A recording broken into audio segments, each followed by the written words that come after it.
All right, here's some of my newer budget fragrance alternative pickups that I've got recently that I've been wearing a lot. And I'm going to cover a lot of them, so I'm not going to spend a whole lot of time on each fragrance, and I'm going to move quickly. So let's get started. Next up is Fierte from Fragrance World. This is a better than refakat version of babycat to me. I prefer the way this smells, and it's much closer to the original. Maybe a little bit sweeter and just off in the opening, but as it dries down, it's almost a 1-to-1. I've got a 10 ml of real babycat, so I've done a side-by-side many times. And yeah, this is, and I wore this beside refakat too, and I definitely prefer the way this smells. Refakat's pretty nice, but this just smells closer, and I just prefer this scent DNA. And I actually like the little touch of sweetness, and refakat, that vanilla is amped up a little too much for me, and the way the incense note is, it smells a little cheaper to me than this one. This is the way to go on this one. Love this one. If you want a babycat clone, this is the one to get if you ask me. Next one is a One Luminous Night inspired fragrance. It's Luminated Garon by French Avenue, which is Fragrance World. The first one also was French Avenue, which is Fragrance World. It's the same company, just supposedly a little bit higher end ingredients. So yeah, this one is, I have a decan of the original. This is a bit of a twist on the DNA, but it's pretty close and smells really expensive. I enjoy this one. You're still going to get a little bit of that basil note. That might be off-putting to some people, but it's a really nice twist on the DNA. You get the black pepper and bergamot off the top. Real nice date note in this. Sage, geranium, amber, incense, and sandalwood as it dries down. Really nice, like a Middle Eastern comforting twist on the One Luminous Night DNA. I love this one. Next one is Scandal Fakhama Absolute twist on the DNA, I'll say. It's pretty close. Armaf Checkmate King. It's probably 85% close to Scandal Absolute. It's close enough for me. I like it. I really like this fragrance. Right out the gate, performance is great on this thing. I haven't had it very long, but it projects really heavy. It's got that new hot note, that Maribel plum note. It's got some fruits mixed in with it also. Great chestnut note. Nice gourmand spices in there. Dries down to some woods, a little bit of powder, and some balsamic tones to it. Love this one. Well blended fragrance. Great performance. Good job on this one. A great fall winter wear. Next one up is Geron ADL Platinum Privé. I'll call it a twist. It's in that 80% range, maybe 85. I got a decant. I got it out when I first got this, and it's not super close. It's definitely off in the opening. As it dries down, it gets a little closer. But there's more lemon and less almond in this than the original. The original has quite a bit of almond. That's kind of what makes a ADL fragrance an ADL fragrance. There's still almond in this note, but it's kind of toned down. It's like a green almond accord in this too, and the original. So it's fresh, citrus, creamy, sweet, spicy. Real nice spring wear. We're working the summer too. Super nice fragrance. It's hard to get Platinum ADL Privé now, so yeah, this is really nice fragrance. I highly recommend this if you like that type of scent profile. Performance is pretty decent on this. I'll be wearing this in the spring a lot. All right, the next one is a Antio Narcotic Delight inspired fragrance, and I love Nishan. I love Narcotic Delight. This bottle, you got this little purse you get to carry around. I don't know. This is a unisex fragrance. It's really not that feminine leaning at all to me. I think it's right down the middle. Maybe lean slightly feminine, but I'm not. To me, it really doesn't even lean that. It's pretty much unisex right down the middle. So this bottle is probably a bit divisive for a lot of people, but I'm okay with it. I'm not carrying the bottle around or whatever. I wouldn't do that. But yeah, it's Narcotic Delight is just kind of like a herba pura with tobacco and cherry brandy type of fragrance. Not really. It's a toned down herba pura, but it's kind of like that. It's got all those fruits, black pepper, pink pepper, nice cognac, Hedione note, tobacco and vanilla. Great fragrance. Love this. This is a pretty good clone of it too. Good 85%. Performance is decent on this one. I love this one. The only thing I don't love is the bottle, but I'm okay with it. It's actually a pretty cool bottle, but just a little too feminine leaning, but still great fragrance. Love this one. All right, the next one is a first from Yam and Layl. I haven't tried anything from them yet. It's this Razzi. This is inspired by Jay Adoob from Mind Games. One of my favorite fragrances. I love that fragrance. But it's like $350. It's not on discounters too much, and I'm too cheap to buy it. So I just keep buying some 5 milliliters, and I hadn't seen many clones of it. Well, they got one. So I did a side-by-side, and this is maybe 80%. That's pushing it close, but I still love it. I still say, even though it's only 80%, I like 85. It's such a great fragrance that 80% I'm happy with this. I just wish I ever got the bigger bottle, because this is still so good. It's not getting some of the brightness from like the orange, the red currant, and the rose, and the pomegranate when you first spray it on. It's missing that, and then I'd say the first hour or so it's off. It's just not as bright. It's not getting some of those notes, but it kind of goes right to the dry down like a lot of clones do. So once you get in the dry down, it gets hot. Then you're in that 85% range at that point. So yeah, it's just off in the opening, 70-75%, and then as it dries down, it gets in the 80% range, or 85% range, which is pretty close. The fragrance itself is floral, fruity, leathery, sweet, spicy. Just a really great fragrance. I love the way it dries down too. It's got some leather, benzoin, patchouli, some ambro fix in it as it dries down. Yeah, great fragrance. Great job on this one. I'm going to try out more from the house. They're not really cheap for a clone fragrance house, and they don't have a lot of codes, but the quality and the fragrances that they have are ones that you can't find everywhere else. So yeah, great house. I'm going to be trying more from them, and man, I love this fragrance. I got to get a bottle at some point. All right, the next one I'm going to talk about is inspired by Nishan Shim. That's from that prestige line that Ness is in. This is another great fragrance. And I was thinking I was going to have to buy a full bottle of this because I have this 8 milliliter and I love it. Well, this sultry woods is almost spot on. It's just off just barely a little bit in the opening. The opening, it's off maybe 10-15% tops. But then after just, I don't know, just a few minutes, it's almost a dead-on ringer all the way through. So it's crazy how close they got on this one. So if you don't know about the fragrance, it's leathery, spicy, floral, woody, earthy. It's got Turkish rose, cardamom, geranium at the open, then some amber, osmanthus, and cypriol, so it kind of darkens it up. Then some leather, LMI resin, and vetiver as it dries down. Just a really nice unisex rose fragrance.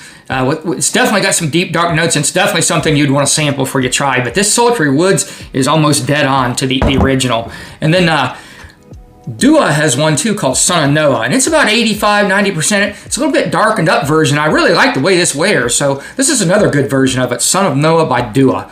They did a good job on it. And now here's one that's a surprising miss. This is the biggest miss I've ever saw. I get a lot of stuff from generic perfume oils in Kuwait. You can they'll mix it up for you. You can order it. You can just mix it with a perfumer's alcohol and a fixative. Well, they got their version of Shem, and it's way off. I actually like the way this smells. It's a nice rose type fragrance, but it's really not close at all to Shem. I'll give it like 60% close, and that's really surprising. Most generics are at least 85-90% close, but this one is way off, so a little disappointed in generic on this one. That's the first one I've ever had missed by that much. All right, the next one I'm going to talk about is inspired by xerjoff More Than Words. This is a straight up Vince scent. I got an 8 milliliter decan of it, and I loved it. And these xerjoffs are really hard to clone. I notice a lot of the clones are a little bit off. There's just some nuances and things that xerjoff does that the clone just can't capture. But Dua Speechless, they did a good job on this one. It's about 85% there. Close enough for me. I'm not going to have to get a full bottle of this or whatever. So More Than Words is an oriental, floral, woody, sweet, spicy fragrance. Pretty unisex down the middle. Real nice rose note, dried fruits, oud, some nice spices, ambergris, and labdanum. Just a great fragrance. Great winter fall fragrance, and definitely a Vince scent, and Dua did a great job on this one. Love it. All right, I always get a lot of generic perfumes oils, and I mix them up, and sometimes they're good to layer with the real deal, give it a little more strength and performance. And some of these I just wear on their own because they're so good, and no need to layer or get the original. And they do a really nice job. And they ship from Kuwait. They always have free shipping codes you can get out there, and then they have 25% off codes if you're going to order a lot. But yeah, and they ship really fast. So anyways, here's some that I got that I've been wearing a lot lately, and I love them. So I finally got a real decan of the real oud satin mood. I've been wearing clones and stuff and thought they were okay, but real oud satin mood is leveled up. That's a super nice fragrance. Just a simple scent profile, but this is my favorite version of it. I ordered a bigger, when I mix up a bigger 30 milliliter, this too already. But yeah, it's just almost spot on clone of it. I love the way it wears, and I've been layering it with my decan, and it really makes up for a nice combination there. And then the next one is, I actually think I like this better than the original, which is crazy because Fakhama from the Spirit of Dubai, that's probably my favorite fragrance they have. It's up there. And I've got a decan of it, and this version they have is maybe a little bit better. I like some of the way this one is done. Some of the amber notes and just the way it kind of pushes off is a little bit different. It transitions nice. So yeah, I prefer this one, I think, to the original. It's at least as good as the original. So I ended up buying, I got a real big bottle of this. It's so good. I got a giant bottle of it mixed up now. And then on to some Frederick Malle fragrances. I've really been into that house lately, and I do have Portrait of the Lady, the original, and it's really good. And the clones, you know, they just quite can't capture the quality and the way that fragrance is. But they did a real nice job on their version of the Portrait of the Lady too. Again, I've got a big bottle of this now. This was so good, I went ahead and ordered a big bottle, and I layer it with my decant I have, and it really works nice. And then here's two. I've never tried the original. I've just tried clones. I'm probably never going to get the original. I'm probably never even going to get a decant because they're just so expensive. Both are Frederick Malle fragrances, but I like these better than all the other clone versions of it I have. Dawn and Promise, two of the rarer Frederick Malle fragrances you can get. I just love the scent profile of each. I'd love to have the originals, but I just can't justify spending that much money on fragrances. So yeah, these are great versions of it. Generic did a great job on these. As far as how close to the original, I don't know, but I do know I like the way these smell, and even better than so many other clones I have. Next one up is a clone of Rialto Gritty, which I've never smelled, so I don't know how close this is, but I do know I love this. This is great. It's called Mango Mania by Dua. It's kind of a mix of Herba Pura and Oud for Greatness, kinda. It's like you took those two and mixed it, but you know, not really. Saffron, mango, and bergamot off the top. Then some Taif rose and black iris in the mids. Then there's some oud and cypro oil and musk at the bottom. Just a real nice play on it. It's got these deep, dark notes from the oud and the cypro oil, but then it's got the the saffron, mango, bergamot, and iris and stuff to kind of balance it out. So it's a real balanced fragrance. That's why it's so much of a 4-season fragrance. But it works really well in the winter. I'll say that. I've been wearing it this winter and worn it to the gym a couple times. It's great fragrance. Like I said, not sure how close to the original this is, but I do know I love it. This is great. All right, next up is God of Fire clone. And this one's pretty close. It's in that 85% range. Sceptre Malachite from Maison Alhambra. I love this bottle. The atomizer on this is amazing too. It's real nice wide dispersion, really nice. And I love the heaviness of the bottle. This is just real nice bottle. This kind of feels like a niche perfumery bottle. This thing's dirt cheap. So it has like a real nice tangerine and bergamot freshness. It kind of comes off like a mango at blackcurrant as soon as you spray it. Super uplifting and puts you in a good mood immediately. Then it's got some aromatic notes with lavender and some spices and pink pepper, a little bit of light florals. And as it dries down, musk, amber, woods, and some vetiver. Just a super clean, uplifting fragrance. I've been wearing this to the gym, and man, I got a lot of compliments, and it's right there with God of Fire as far as performance and smell. I love God of Fire. You know, I think you should have the original, but this is a real nice alternative, and this one's dirt cheap. I love it.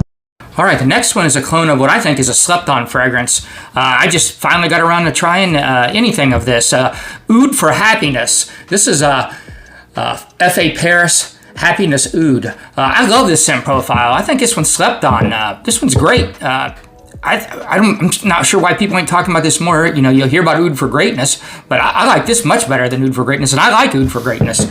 So it's spicy, woody, sweet, citrus, fresh. It's got a bright and a dark aroma. That's what's so cool. And it does have these like positive, happy vibes about it. It's sweet, it's spicy, and it's fresh, and then it has these dank undertones to it too.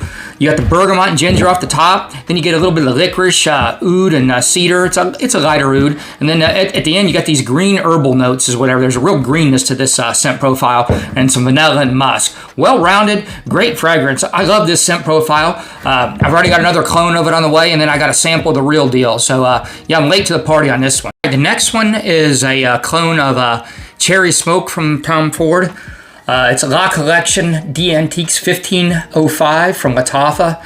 And this smells very high quality. The cherry note in this, and the frankincense, and all the ingredients in this. This is a very expensive smelling fragrance. It doesn't smell like a cheap Lattafa. It smells great. They did a great job on this one. It's fruity, sweet, smoky, spicy, woody. It's an adult cherry fragrance, manly cherry fragrance scent profile. Much more so than most cherry fragrances. I mean, there are some manly cherry fragrance on here, but this one's definitely getting the job done. It's kind of like a cherry in church, because you got that frankincense and the woods. Like you're an old church, a Catholic church, and they're burning incense, and you got all the wood pews, and then you got the smoke from the frankincense, and somebody's eating cherries, or somebody's smoking a cherry pipe. Yeah, you got black cherry and saffron off the top. Then you get the frankincense, amyris, and osmanthus to darken it up. Balsam, cypriol, guaiac wood, and styrax to really darken it up. Great fragrance, transitions well. I've been wearing this one quite a bit in the evenings, and I love this one. All right, Celestia Blue from Fragrance World is a clone of Office for Men from Fragrance Run, Jeremy Fragrance's fragrance. It's fresh, citrus, synthetic, woody spices. So you get a lot of ambroxan and woods in this. There's some nice musk. I like that. It's kind of like a Venice with more musk, is what I would say. I wish the musk lasted a little longer in this. I think in the original it goes just a little bit longer, the musky part of it. But yeah, you're mainly getting ambroxan, bergamot, and woods. And it's got, like I said, it's got this sort of a Venice type feel to it, but a little twist on it. Got a real nice fresh citrus opening. This is pretty close to the original, almost spot on. So they did a great job with this one, and just an easy dumb reach mass pleasing fragrance. And I've been wearing this at the gym, and it's been working great. You guys still hanging around? This is a long one. All right, thanks for hanging around. All right, Ophidian Black Cherry. Look at this bottle. Look at that snake coming at you. Pretty cool. I like the coloration on it, and this cap's pretty cool. It's supposed to be a clone of Love Fest Burning Cherry from KLE, which that's a feminine fragrance, but to me this is unisex right down the middle. I don't think it's that feminine at all. Opening, you're going to get raspberry and bergamot, then some praline, rose, heliotrope, and jasmine. Now I know what you're thinking, oh wow, that sounds pretty feminine, but no. Now listen, when you get down to the base and you pick all these up immediately, you got guaiac wood, polisano, tonka bean, ambrette, patchouli, vetiver, and a little bit of pear. So, you know, that darkens it up quite a bit, and it's got pretty good performance, and the cherry note in this is really nice. I didn't name off a cherry note there, but you get definitely like a cherry note going on here. Raspberry is the note listed, but it comes off as a cherry with the way the notes are mixed up. A real nice cherry too. So it is kind of like, just like the name implies, it is kind of like a burning cherry. You got these woods and smoke with this cherry incensey type note. Nice fragrance. Performance isn't that great on it. It's okay, but you know, it's pretty cheap and you can respray. Yeah, this is one you could share with your wife or a loved one or whatever, or either way, whichever way you're going with this one. This is perfectly unisex to me. Still hanging in there? All right, appreciate you. We're getting close. Journey to the East from Dua is East from Acro, and I've never smelled that, but I love this. This is great. It's kind of like that ombre nomad style. It's got raspberry, oud, leather, and a ton of ambroxan. So it's kind of like a musky raspberry oud fragrance. Like I said, very similar to ombre nomad. I love that scent profile. So yeah, this is killer. I love this. I might even try the original at some point, at least get a decant of it. So yeah, this one's great. If you like that kind of scent profile, Journey to the East from Dua is fantastic. As always, me and Inky appreciate you guys taking the time to watch. If you could, like, subscribe, and comment. That helps the algorithm.